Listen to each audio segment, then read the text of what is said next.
"Oh, I should have avoided that lunch of Mexican food. Are you going to be all right, officer? Good body, huh?" We laughed at him. He didn't even have to stand tall to steal scenes. However, Danny DeVito's life at 80 is very different from the limelight we assumed he loved.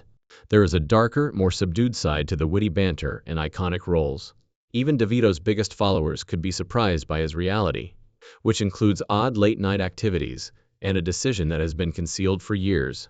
How does someone who defied expectations in their profession now deal with decisions that hardly garner media attention yet have a profound impact?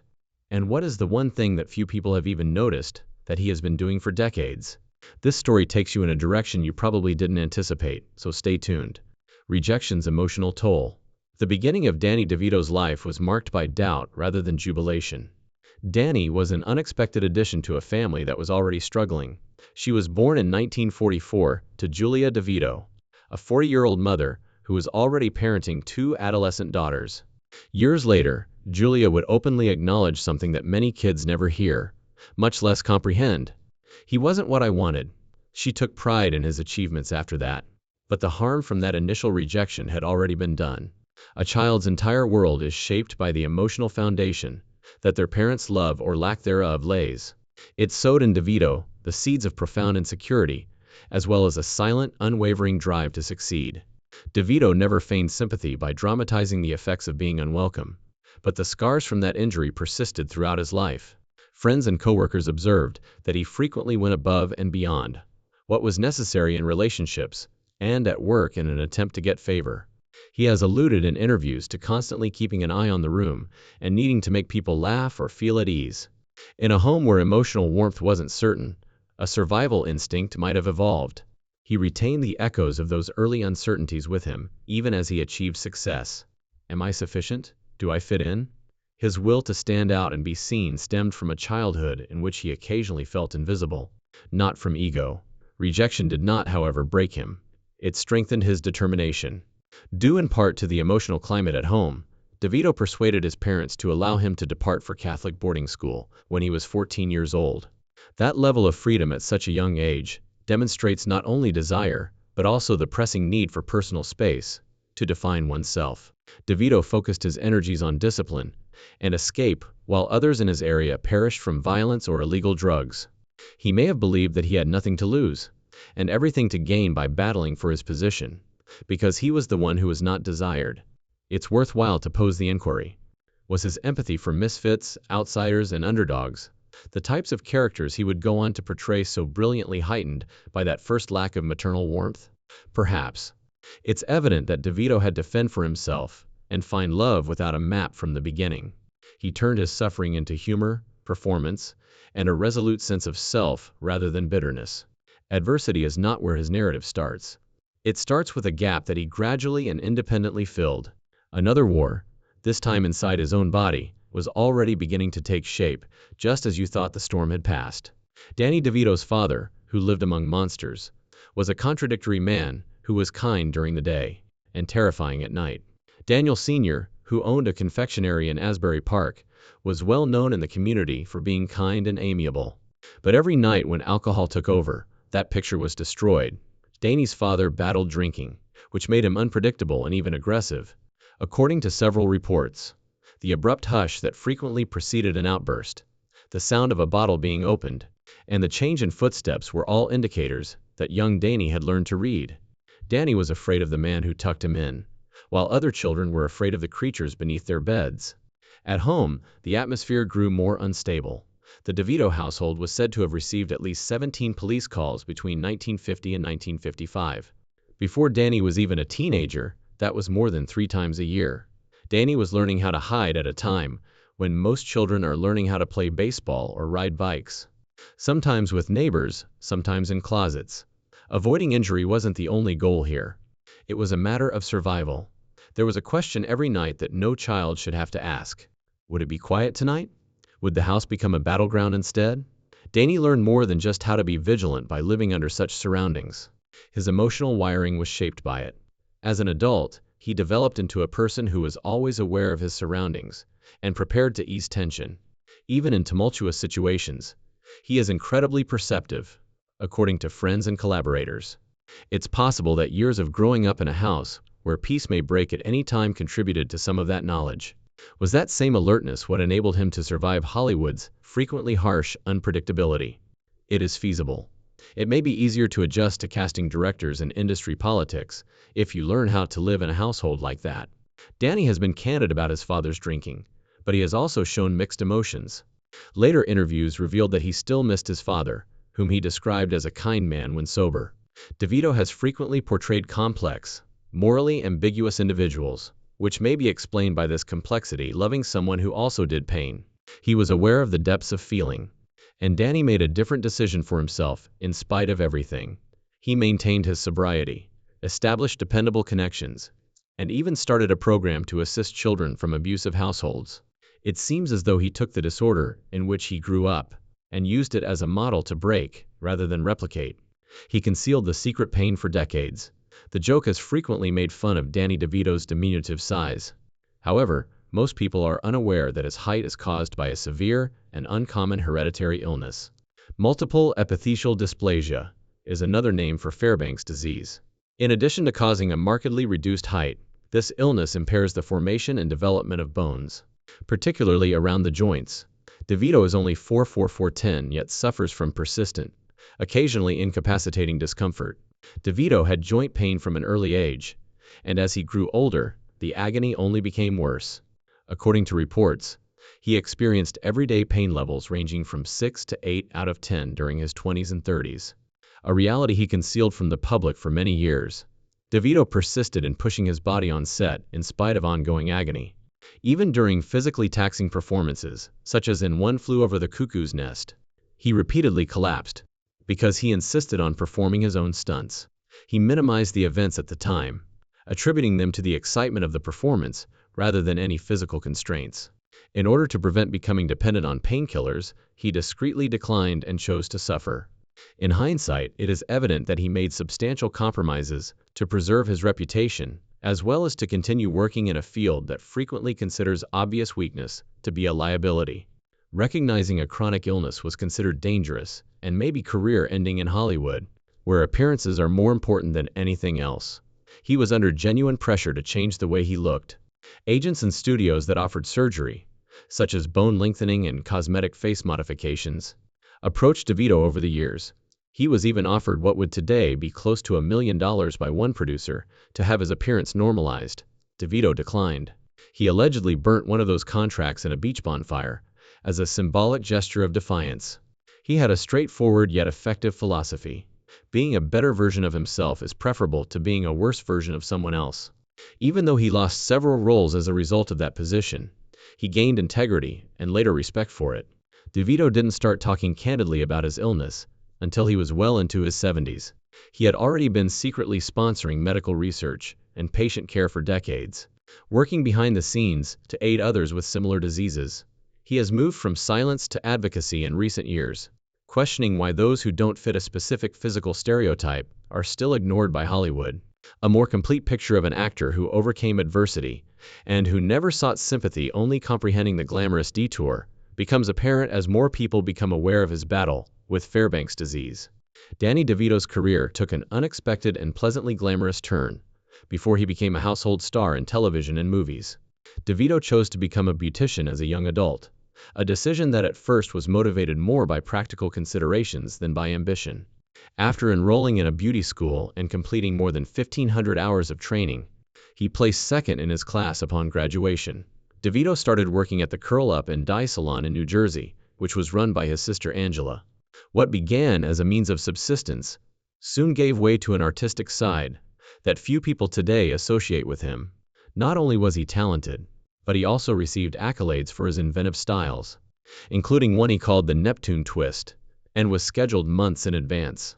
More than only his scissors were sharpened by his work in a salon. Even though he wasn't yet performing on stage, it taught him how to read people, connect with clients, and perform under pressure. He developed a charisma and confidence from this encounter that he would later use in acting. DeVito acknowledged that the salon offered more than just hairstyling services. It allowed him to interact with others, stay social, and initially meet girls.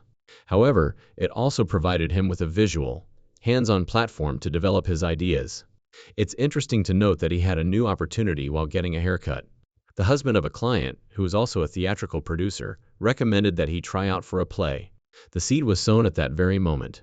DeVito didn't consider himself an actor at first. He applied to study makeup, not performance, at the American Academy of Dramatic Arts.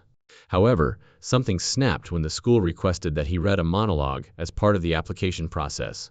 They were impressed by his unskilled and unpolished performance, and offered him a position in acting instead of makeup. At first, he was hesitant, and went back to the salon rather than immediately entering. He didn't accept until the school called him again with a half-scholarship offer. It was that second call that changed my life. In retrospect, this digression into beauty school wasn't merely a mere tale or filler. It was fundamental. Even if it was simply a chairside mirror, it was DeVito's first taste of direct audience feedback and creative authority. He probably benefited from the confidence he gained during those years by being able to handle the harsh realities of show business. Although it's easy to ignore this chapter, the Danny DeVito that we know today might not have gained any notoriety at all without it. The vicious hustling of New York City.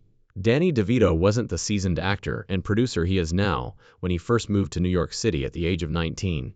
He was living hand-to-mouth, broke, and unrecognized. He and Michael Douglas, who at the time was simply another struggling actor, and hadn't yet disclosed that he was the son of movie legend Kirk Douglas, moved into a small, hardly heated flat. There were cockroaches in their common area. The monthly rent was $75, and even that seemed excessive. They made do with old food and tinned beans, barely making enough money to buy necessities, like a single printed headshot or a bus fare. DeVito claimed that the heating hardly ever functioned, and that the refrigerator was frequently empty, circumstances that made them either freeze or remain motivated. It was discouraging to always compete for attention. DeVito only received 3 paid roles out of 248 auditions between 1967 and 1970, earning less than $800 overall. He took a variety of odd, taxing jobs to make ends meet. He worked in the Los Angeles Zoo cleaning animal cages, parking vehicles, and even as a mannequin in clothes stores, standing motionless for hours to draw customers. To keep his acting skills strong, he even read scripts aloud to chimps at one time. He occasionally took a shower at the YMCA, and slept in his old VW Beetle when he had nowhere else to stay. These were not merely odd tales. They were strategies for surviving in a city where he faced numerous obstacles. DeVito never completely gave up in spite of these obstacles. At one point, he and Douglas printed headshots with their last $27 and handed them by hand throughout the city. That level of commitment went beyond professional aspirations. The goal was to demonstrate that a person who didn't sound or appear like a normal leading man could nonetheless have an impact. DeVito remained focused, despite the overwhelming amount of rejection. He lacked a safety net, powerful contacts, and the delusion that success would be simple. He did, however, possess tenacity, fortitude, and the conviction that skill would ultimately triumph over looks. A pattern that would recur throughout his career was discovered in his early days in New York. DeVito located a window when the doors closed. After 50 auditions, let alone 200, most would have given up, but he persisted. Looking back, that grueling time of hustle wasn't simply about making ends meet. It served as an unofficial training ground for him. The actor who would eventually reshape what a Hollywood success story could look like was shaped by every lousy job, every unsuccessful audition, and every chilly night spent in that flat with Douglas. One well-known part from his past returned with surprising vigor just when it looked like the grind would never end. One flew to all of them. It wasn't luck that brought Danny DeVito his big break. It was derived from a role he had previously played. DeVito played Martini, a patient in a mental hospital, in a stage adaptation of One Flew Over the Cuckoo's Nest at the beginning of the 1970s. That expertise would turn out to be crucial when a movie version was being produced years later. DeVito's former roommate, Michael Douglas, who produced the movie, recalled his performance and recommended him for the same part. There was no assurance of an opportunity. It was said that the studio wanted a more well-known moniker. DeVito, however, has something that the other actors lacked. Months of live performance led to a complete grasp of the persona. It wasn't a smooth casting procedure. Although DeVito's appearance and past raised doubts among Hollywood executives, director Milos Forman had faith in him, and Douglas vigorously advocated for him. It was more than just another acting role when DeVito eventually landed it. After years of rejection, unsuccessful auditions, and living in near poverty, it was a sense of validation. Ironically, He was only on screen for brief periods of time, in the part that would transform his career. Nevertheless, DeVito made a lasting impression throughout those brief visits. His interpretation of Martini was nuanced, erratic, and intensely human. It encapsulated the disorganized naivete of an individual confined by inflexible walls of an incomprehensible system. Something DeVito could identify with in many respects. The actual performance was intense. The film was filmed in an actual mental health facility in Oregon, and genuine patients appeared as extras in a number of scenes. The performances gained a rawness from that setting. Even in a supporting role, DeVito's dedication and immersion in the scene were noteworthy.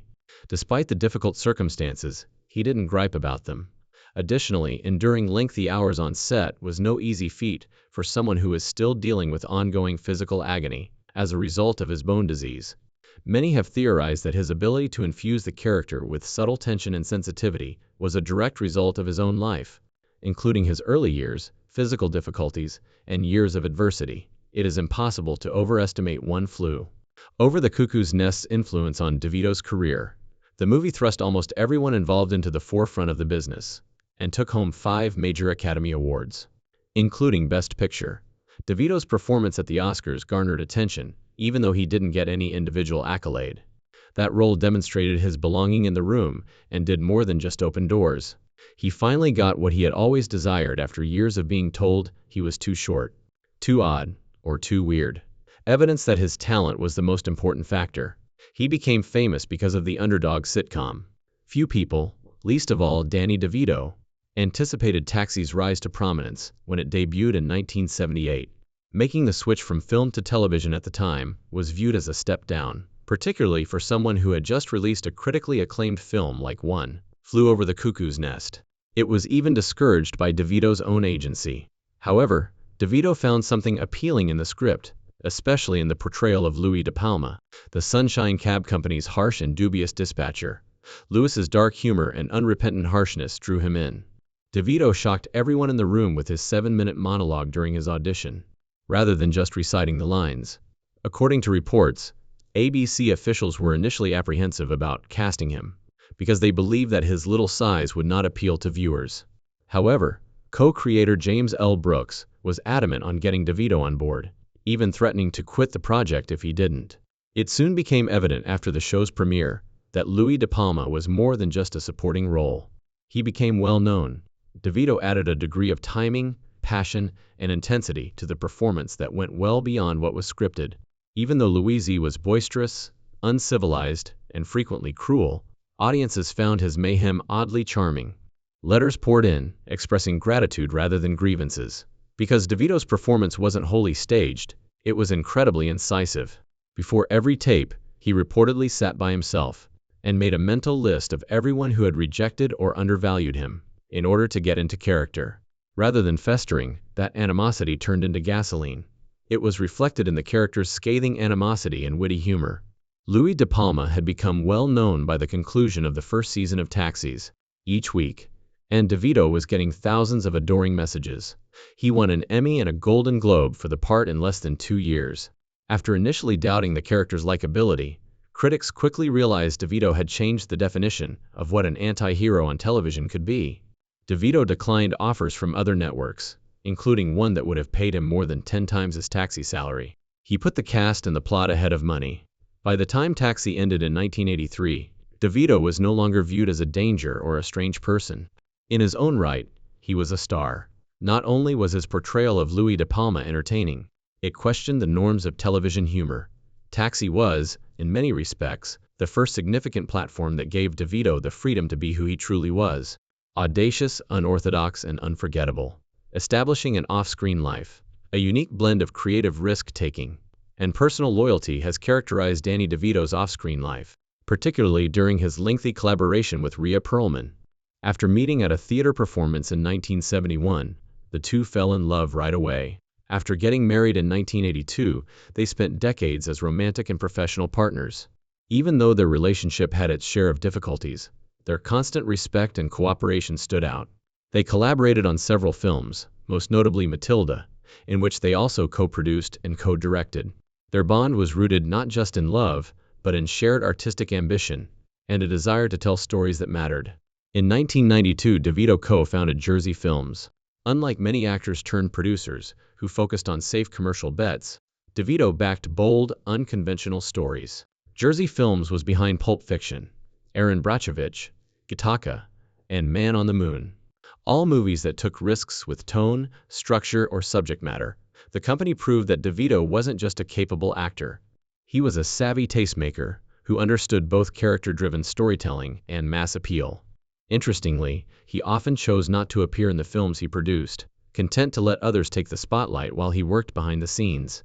DeVito and Perlman's relationship eventually evolved into what they described as an unconventional marriage. Though they separated in 2012, they never officially divorced and have maintained an amicable, even affectionate relationship since. They continued to co-parent, collaborate, and publicly support each other. Perlman once explained that they were happier living separately, but staying a family. Their unusual arrangement defied Hollywood norms and tabloid expectations, but it seemed to work for them. Another example of DeVito's refusal to follow the script others tried to hand him. Rather than frame the split as a failure, both described it as a new chapter in a still deep connection. Jersey Films' legacy, and DeVito's quiet impact as a producer, are often overlooked in discussions of his career. But without his vision, some of the most defining films of the late 20th century may not have been made. Combined with his lasting creative bond with Perlman, this chapter of his life demonstrates the other side of DeVito's career. One not just driven by performance, but by purpose. Whether behind the camera, beside a life partner, or guiding a new generation of storytellers, DeVito built something lasting off-screen, one decision at a time. Going Allen on Sunny. When Danny DeVito joined It's Always Sunny in Philadelphia, in its second season, he was 62 years old and already a well-established Hollywood name. At the time, the show was on the brink of cancellation. The network was looking for a recognizable face to boost ratings, and DeVito, who had become a fan of the edgy, absurd pilot episodes, agreed to come on board, not as a creative overseer, but as a full-time cast member. Many assumed he would simply lend his name and show up occasionally. Instead, he dove in completely, becoming Frank Reynolds, a character as unhinged, unpredictable, and grotesquely funny as any in modern television. Frank Reynolds was a career-defining role, but in an entirely different direction from anything DeVito had done before. He embraced the show's unapologetically crude tone with surprising enthusiasm. Over the years, he's willingly crawled out of couches naked, bathed in hand sanitizer, and delivered lines that most veteran actors would turn down on principle. Despite his age and chronic joint pain from Fairbanks disease, DeVito repeatedly chose physical comedy that pushed his limits. Behind the scenes, producers and co-stars have said he never complained, even when scenes left him sore for days.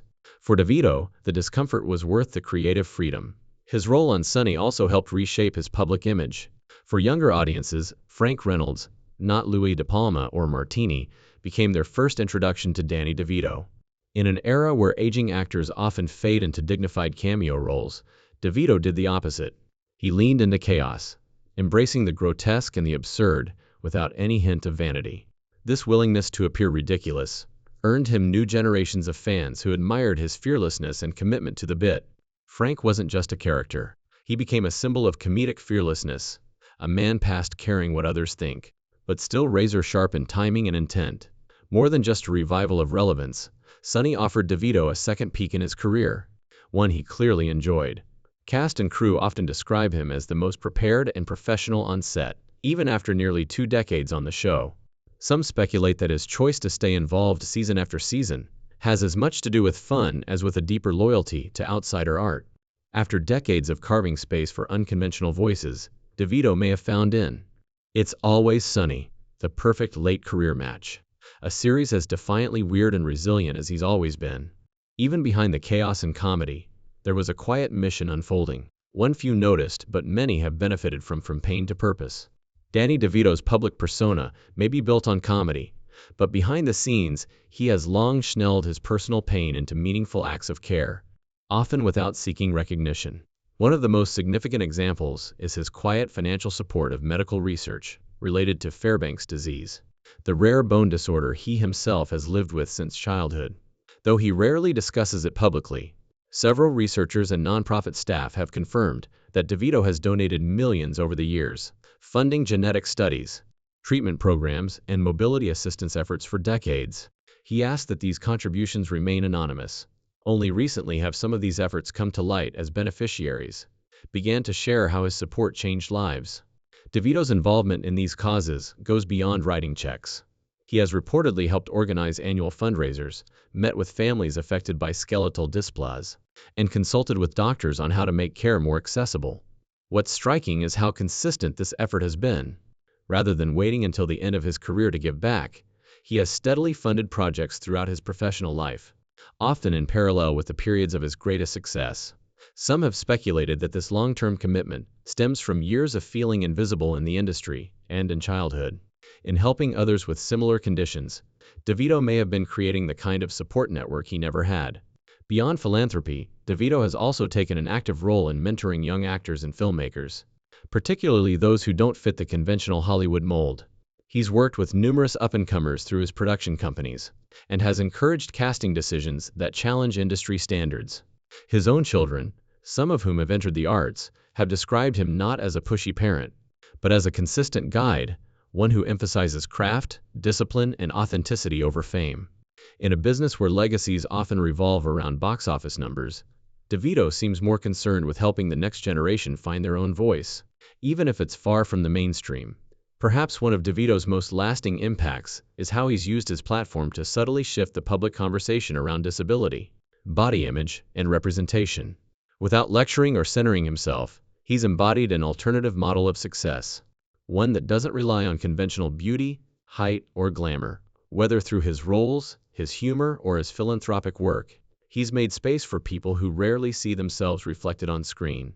At 80, that may be his most powerful legacy, proving that dignity and impact don't require perfection, just persistence and purpose. He didn't reshape the industry with loud declarations. He did it by showing up over and over with authenticity, and in doing so, he's quietly redefined what it means to take up space in Hollywood. If this story gave you a new perspective on Danny DeVito's life, hit that like button and let us know your thoughts in the comments. We read everyone. Don't forget to subscribe for more real stories behind the fame. And if you're ready for the next chapter, click the video on screen now. You won't want to miss it.